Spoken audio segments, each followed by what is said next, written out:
Well, here we are at the Leven. I thought I'd try and knock up a little bit of a quick film in response to something that was brought up from our recent survey about information to catch fish. This is just a quick show of how I go about it, and hopefully it'll be useful to somebody. Obviously, there are lots of different ways of doing it. It's about 7:30 on evening, 22nd of June. Water level's about 20 centimetres at Foxton Bridge, so pretty good. It's been fished quite heavily somewhere over the last couple of days. One of the members had 37 fish, I think. So if they've all come from here, that might make life a little difficult, but we'll see how we'll get on. What I'm going to try and do primarily is look at nymphing in a number of different ways. And we'll look at how we overcome the difficulties. Primarily with a nymph is detecting any form of take, because obviously it's remote and you can't see it, and that's really the key to success. I'm going to start by fishing the pool behind with a short line technique, but I'll try and cover off working through a pool from one end to the other with a nymph. And possibly look at incorporating duo, and also show you that the setup I have can just instantly be switched to dry fly as well. We'll look at that in a second. Okay, before we set foot in the river, I'll just quickly go through my setup as it stands. I fish probably rather lighter than many. This is a 7'9" 2-weight rod. Obviously you could fish with something slightly heavier, but I do like lightweight fishing. It just allows delicate presentation, especially with dry fly on small streams. So a 2-weight line is a standard double taper line. Attached to the end of my double taper is a foiled leader, which is just loop to looped. This is a Hemingway's small stream foiled leader, which tapers down to 6x. That's very nice and fine. When you first buy it, it comes in a 6-foot length, which I find is a little bit too long to get flies to turn over well and work in confined spaces. And then so I shorten it to 4 feet. I also fill my own little extension out of tying silk, which I can cover another time for people, and I just loop to loop that on the end, and that gives me a sighter for nymphing, but it makes no difference to dry fly presentation. So the setup you see in front works perfectly well with with dry fly tied on. To the end of it, this is I then have 3-foot length of tippet, no more than that, and straight to a single fly at the end. This is a black magic nymph. Look at it at Google, it's one of Jonathan Barnes's inventions. This is tied on a size 16 Hens BL124 big game hook, so it's a jig hook to fish upside down to reduce the amount of snagging, and with a 2.5mm tungsten bead. In this instance, I fish variously from 2 to 3 mil in general. The tippet strength is a recent revelation to me. It's actually 4x, so incredibly heavy really for a small stream or anywhere really.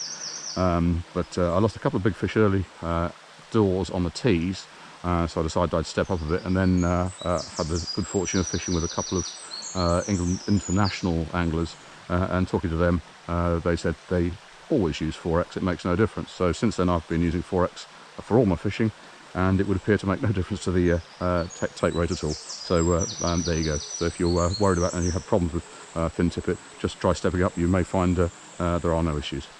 So that's the basic setup. As I say, if you just put a dry fly on the end of this, would be fine, and you're good to go. But I'm going to nymph to start with. As it stands, that's not heavy enough for to fish short line into the pool. I'm going to fish in front of me, so I'm going to add some weight to the line, and I'm going to use tungsten putty for that. You can use split shot, and I have in the past used either number 4s, well, number 4s and number 6s. Number 4 split shot is about the same weight as a 3mm tungsten bead for reference, and a 2.5mm tungsten bead is half the weight of a 3.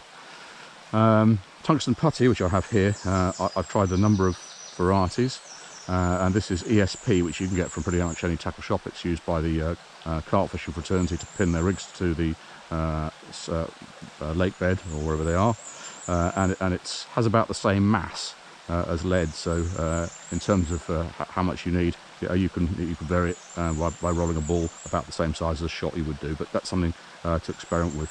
For the sort of water I'm looking at ahead of me, I'm going to start with an equivalent of probably a single number 4 shot, so equivalent to 3mm tungsten bead. And so I'm going to roll, pick a ball of tungsten putty around about the same size as a number 4, which is something, maybe a little bit less than that, something like that, and have a ball of the stuff. And what we're going to do is to pinch it onto the line, but not too close to the nymph, because I think it's important that the nymph fishes as naturally as possible. Grayling in particular, I've noticed, I hate anything that looks unnatural. They won't even touch it, but it's good for all fishing. So I reckon I generally like to put any weight on around about 8 inches above the fly, and that's also the plus side of a 2.5mm beaded nymph. It is relatively light, so I could use a heavier fly to get it down, and that's what you might read. But I then think that the lighter or slightly lighter nymph fishes better. So just pinch it on the line, and then if you roll it between your fingers, you can work it into a sort of a torpedo shape along the length of the line. So I've done that, and there it is. If you can see it, it's nice and streamlined. So it has a little effect, and it's about 8 inches up from the fly.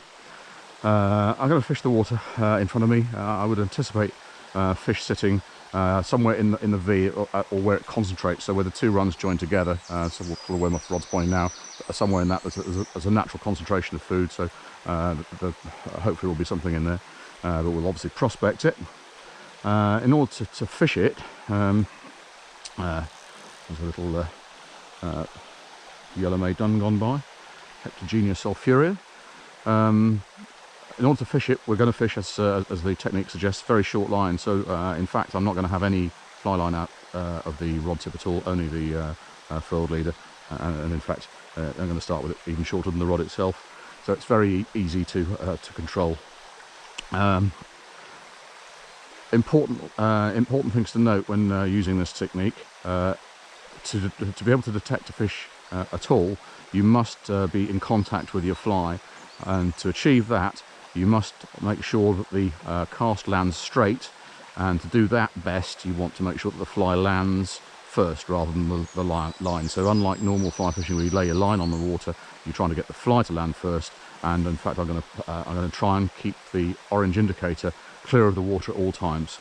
I'm then going to keep my rod behind the fly, so I'm not going to pull the fly, but I'm going to keep in contact with it and move my rod down at the same speed as the fly is travelling, hopefully by just keeping the line taut but not pulling. And I'm not going to fish for very long, certainly no more than 5 seconds, and it may even be less than that, depending on where it is. So it's a pretty quick action method. So I'm not planning on letting the fly come past me either. So it's really something that takes a little bit of getting used to. But once you've got it, it's actually quite addictive, and it's also hopefully quite productive. In terms of detecting anything, we should see one of two things. Either we'll actually see the indicator stop, in which case strike. So if any time you think the fly has stopped, strike. It may be the bottom, but it may very well be a fish. Or alternatively, you may feel it as well. If a fish takes hard enough, you may actually get a good solid take. Let's crack on and see if we can find anything out of here.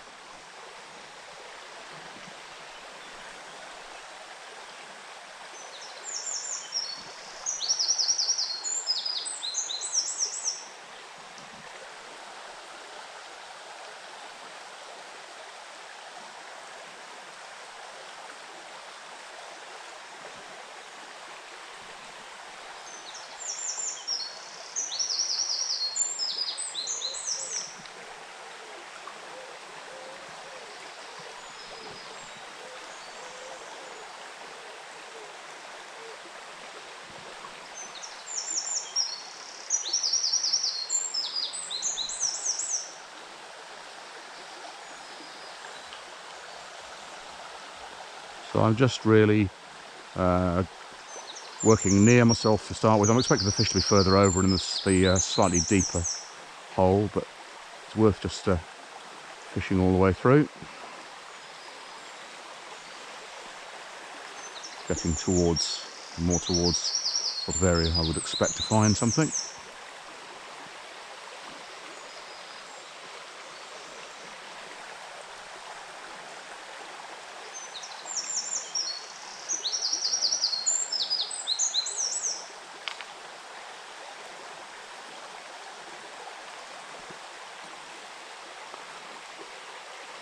A good indication you're fishing the right depth is if you see that the speed at which the fly is fishing through is slightly slower than the surface water, because that's the bottom. Because obviously as the water interferes with the riverbed, it slows down. So if your fly is fishing in the lower reaches of the river, it should in fact be fishing slower than what you see on the surface. So that's a good indicator that you are covering the bit of the water column that you want to.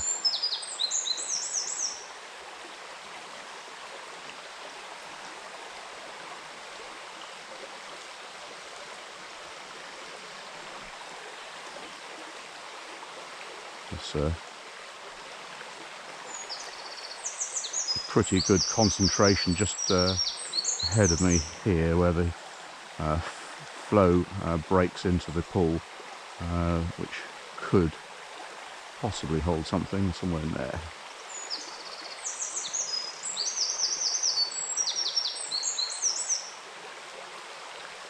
Anyway, nothing forthcoming out of that pool, which is unusual because you normally get something, but that I guess is fishing. So it allows me to just have a little look at a variation on the theme with these fish that are rising in the pool ahead. This pool I've always found the fish to be fairly nervous, so if you put a dry fly across them, it's often easy to spook them. So this is a method that you can use in flat water, which seems to overcome that. And it's just using exactly the same setup. All I've done is taken the weight off the line and left it such. I've greased the furled leader up as it would be at all times anyway, and also greased the tippet up to about 6 inches from where the fly is. And I'm just going to target rises in a method that I would refer to as splash and grab. So important again that I try and get the whole cast land straight, and the takes tend to be pretty immediate, and lightning quick. So don't always hook them. But let's drop a nymph on a couple of these rises and see if we can demonstrate it in action.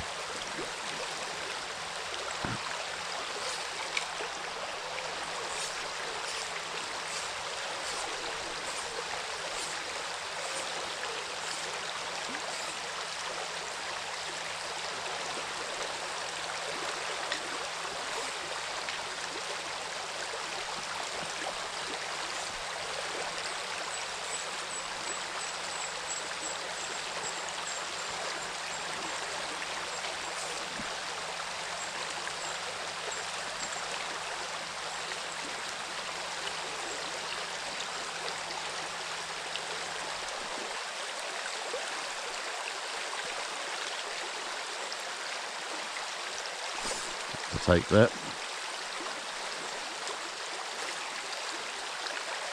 Some of these fish are very small, so pretty hard to hook into.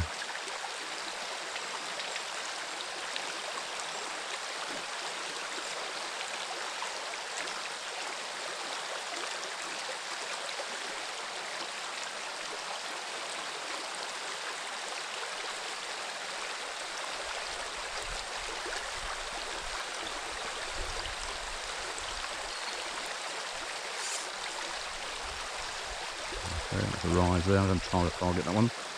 Up on its head. Slightly better fish, so hopefully it'll be. There we go.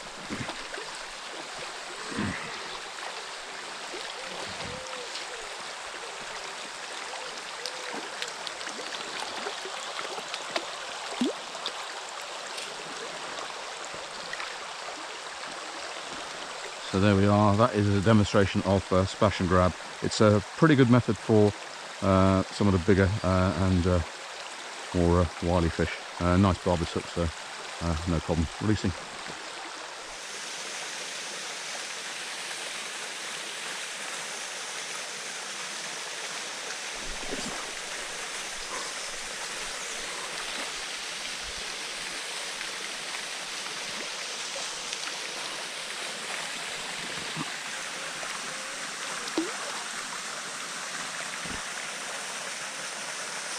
Another little example of long range nymphing.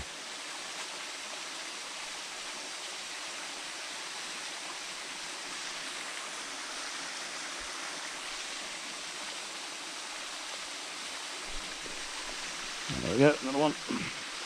Another one on long range nymph. Time to go and look at something else. Smaller fella. Okay, we're back to the head of this pool now, which is another nice little pot running. So I've set my got the weight back onto the line for short line. Let's see if we can find anything in here. Worth noting, when you've got nice noisy water like this, you can fish it really quite short. So you minimise the chance of hooking overhead branches, because obviously the cast is a little bit rotational to get the fly to land first, so you can end up hooking the trees.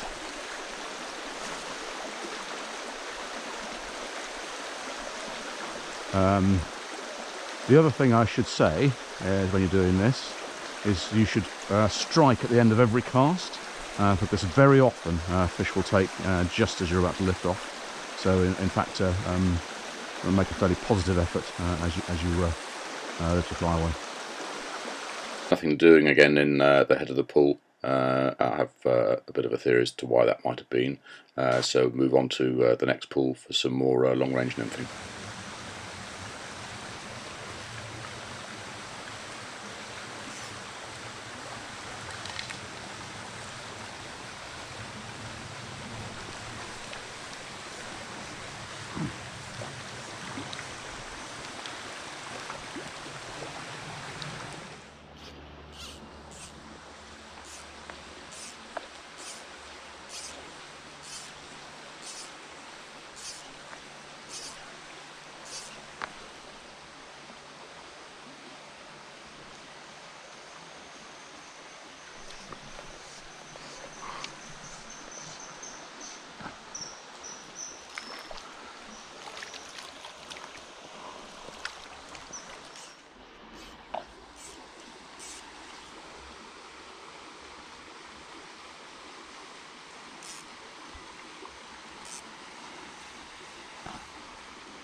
So we've moved into the body of this pool, which is sort of long and flat and with not much flow.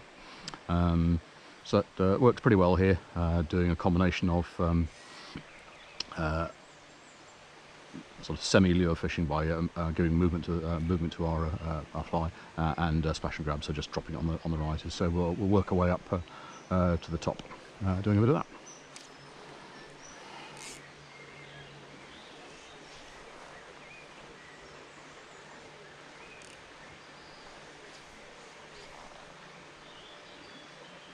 Okay.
Oh.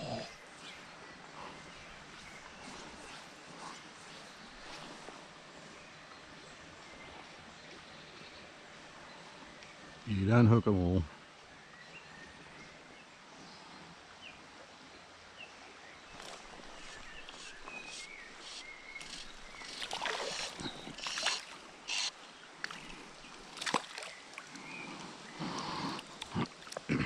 So we had a good few fish out of the main of the pool. I carried on, had a few more, but I did want to try and get some success on short line. So I've moved to the head of the pool, and we'll try again.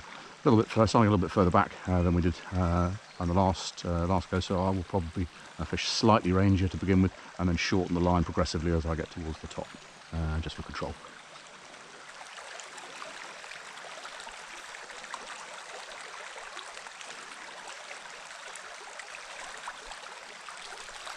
Nope.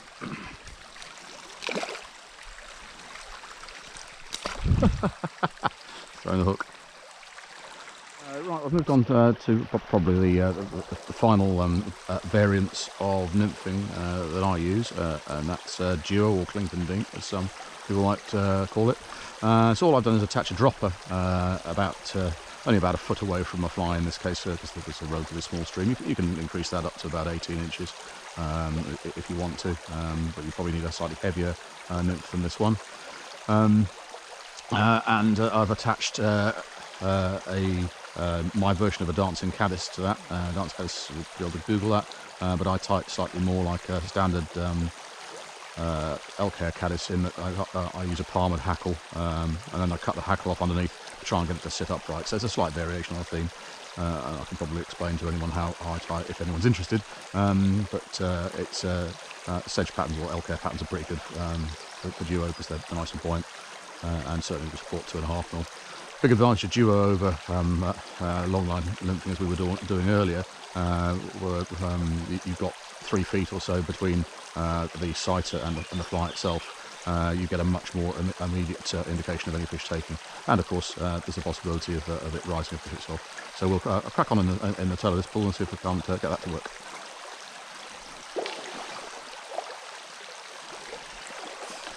It's still exactly the same 3-footer tippet, haven't changed it, just added a dropper.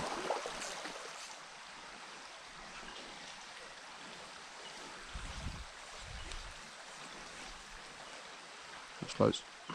There we go. He took the dry fly. There you go. Just to show that's the beauty of duo fishing. Oh, he's off. Save me unhooking him.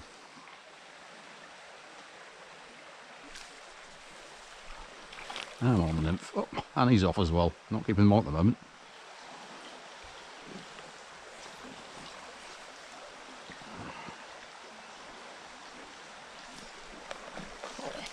Another one on the nymph. Oh, one of those. It's turned into one of those now. Can't keep him on anymore. Anyway, it's a little bit of a demonstration of fishing with duo as well. So I had one on the dry and picked up a couple on the nymph, even though we didn't bring them in. Because it's a lovely evening, I think I'll have a little wander off to the flats further upstream and finish off with a little bit of dry fly, probably CDC and elk. Little small one, size 17 or so, and see if I can't just finish off with a couple on dry, which is actually my absolute favourite way of catching fish. So let's go and have a go at that. Come up to the flat now, taken off the nymph and the duo dry fly. I've actually nipped off the dropper too, because I don't need it. It wouldn't matter, you can leave it on a lot of the time just in case you want to keep changing, but this is going to be my final fling, so it doesn't matter. And this is a size 17, odd sizes because I tie on Chemco 103BLs. CDC and elk, straightforward, it's a standard pattern as found on the net. Exactly the same tippet, haven't changed it, so 3 feet. You will have noticed when we were duo fishing before that the fish quite happily took the duo dry, and you'll see that's probably only a couple of feet from the field leader. Fish don't seem to be frightened of field leaders. It's so light, especially the small stream version, that it doesn't spook them at all. It's effectively acts like an extension of the tippet you've got on. Anyway, I'm just going to do a bit of dry fly now.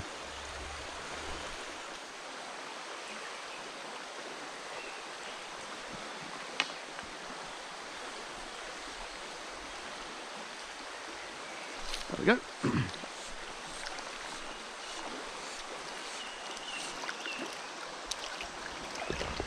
I've washed and I've dried the fly. It's very important that you wash flies. A lot of people, I think, don't. They get a really good wash in the water and dry it off with a bit of kitchen paper is what I use. Make sure it's back to square one.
So there we are.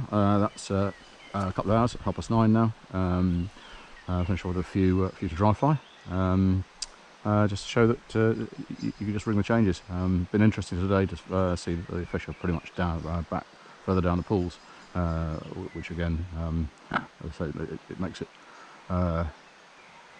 desirable that you've got more than one method to employ. That gives you a chance to catch a few more. So we finished on about, I think it's 19 and a few losses as well. But yeah, it's not a bad day. So just a reminder, all on 4x tippet. See if we can just get this fella up here before we go. Ooh, it's a bit too far to the right. Watch my back cast with a tree.